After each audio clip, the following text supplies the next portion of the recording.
All right, man. So now it's time for me to discuss some of the trades that happened in NBA basketball. The big trade, the first blockbuster trade was Kyrie Irving getting traded to the Dallas Mavericks, right?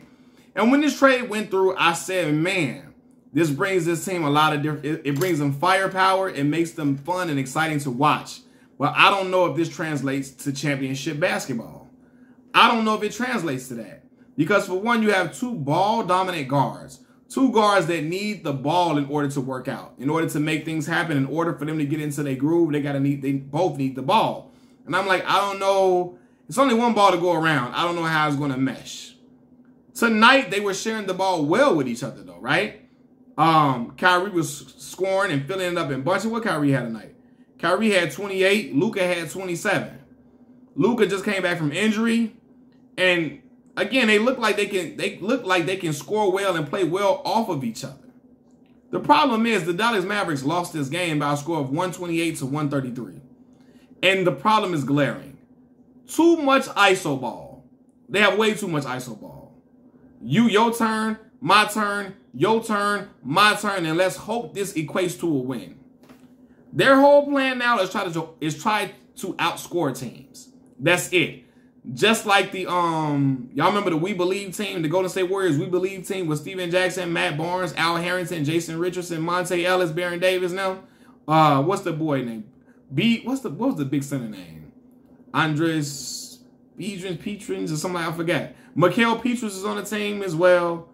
And Kalena Ezebuki now. That squad, they would always want to outscore people because they didn't have the defense to keep people at bay. The same can be said for the Dallas Mavericks team led by Don Nelson. Both of those teams were Don Nelson-led teams. They couldn't stop anybody. Those early 2000 teams with Dirk and Steve Nash now couldn't stop a soul.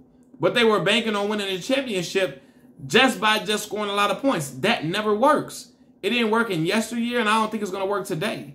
It's going to make for box office. And listen, watching Kyrie Irving is phenomenal. The man is, this shit is unfair. He's so skilled, dog. Like, if he was 6'6", 6'7", the league would be in trouble. It would be a wrap for the league. He can do everything you ask him to do offensively. He can drive. He can shoot mid-range. He can shoot from three. Got a handle, the best handle I've ever seen in the league. Great hesitation moves. All of that. I'm like, man, this dude here, his offensive package finished at the rim with the best of them being that small like that. This shit is just, it's remarkable to watch. For real. But with all that being said, I'm looking like, man, it's not, I don't think it's going to work for a chip because they traded away their best defenders. And it showed tonight. It doesn't matter how much you can score against somebody when you can't defend. When you can't defend, you're not winning no chip. Right now, I can cut them some slack. This was Luka Doncic's first game back.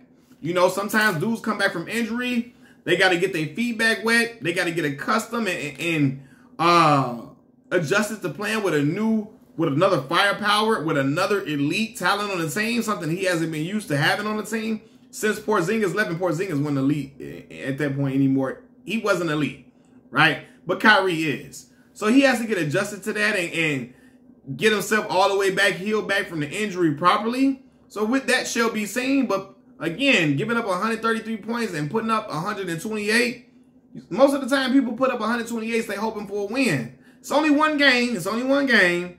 But I don't know if this is going to be well long term. Now, they're going to beat some teams for sure. They're going to be exciting to watch in the playoffs. They probably beat somebody in the playoffs.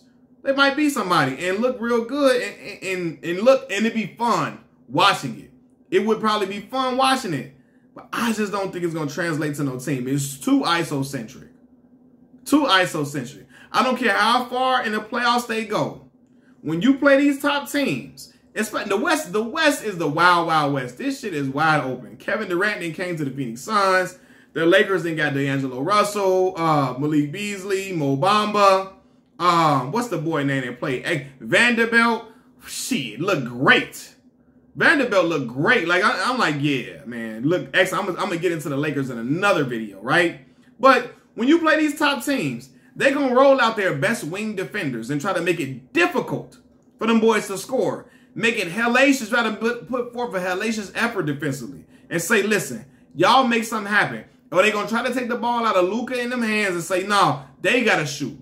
Or tell them, hey, man, look, do something. Make something shake. And if they can't, it's over with. It's over, man. So, I don't know, man. I don't know. I don't know, y'all. It's fun to watch, though. It's fun watching them play. It's fun going back and watching the highlights. But when you think about it, I don't know how far they can go if they can't play no defense. You're not going to be able to outscore everybody. It's going to be nice. You're jumping out falling. One of them going to be off probably. And even if both of them on, it might be some nights where the role players not hitting their shots. Because tonight, tonight, Josh Green had 23. Christian Wood had 15. He only had 3 rebounds. That's a big problem. Christian Wood got 3 rebounds. But yeah, Christian Wood had 15. Josh Green had 23. What happens when them dudes don't play well? And then Tim Hardaway only had 6. So he's taken out of the mix because now it's another dude there who maybe could possibly get him out of rhythm. Kyrie. You know, and Kyrie they gonna all have to ingratiate them other players to let them know you still gonna get your opportunity, you still gonna get shots, you still gonna get a chance to step up and have big moments, even though we have this huge big firepower on our team as well. Because Tim Hardaway confidence gonna have to be strong for them to be able to outscore people at least. His confidence gonna have to be strong. He gonna have to hit them shots too. Josh Green gonna have to step up, and Tim gonna have to be there and be a factor. If they want to outscore everybody, Tim gonna have to be a factor in that for sure. He gonna need more than 6 points.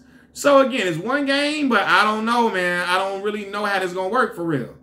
Cause we seen it, the Phoenix Suns now trying to outscore everybody. That shit hit a standstill. You go against a good defensive team with a good coach, with a good game plan, it's over with.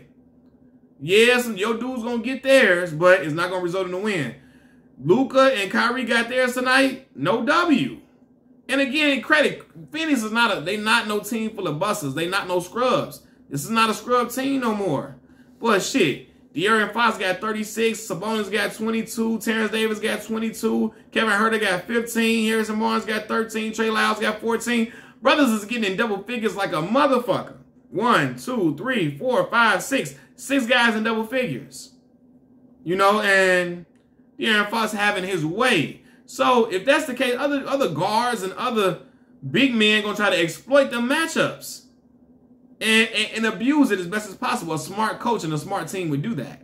So I don't know how far they can go playing like this, but it's fun to watch without question. I will be tuning in. I'm a big fan of Kyrie Irving and his game. I'm a fan of Luka Doncic as well, but I love watching Kyrie play. Watching dude play is just like you at Rucker Park in the NBA. So I'm always tuned in and looking to see what the brother does. I'm rooting for him. But I don't know how it's going to mesh like that. ISO ball never works in the league. Not to win. Not to win, man. It just looks good for highlights. And you're going to get some wins here and there, but not to win a chip. Machiavelli Mills TV, y'all let me know what y'all think about Luka Doncic and Kyrie Irving's first game together and Dallas's potential going forward. I'm out. Peace.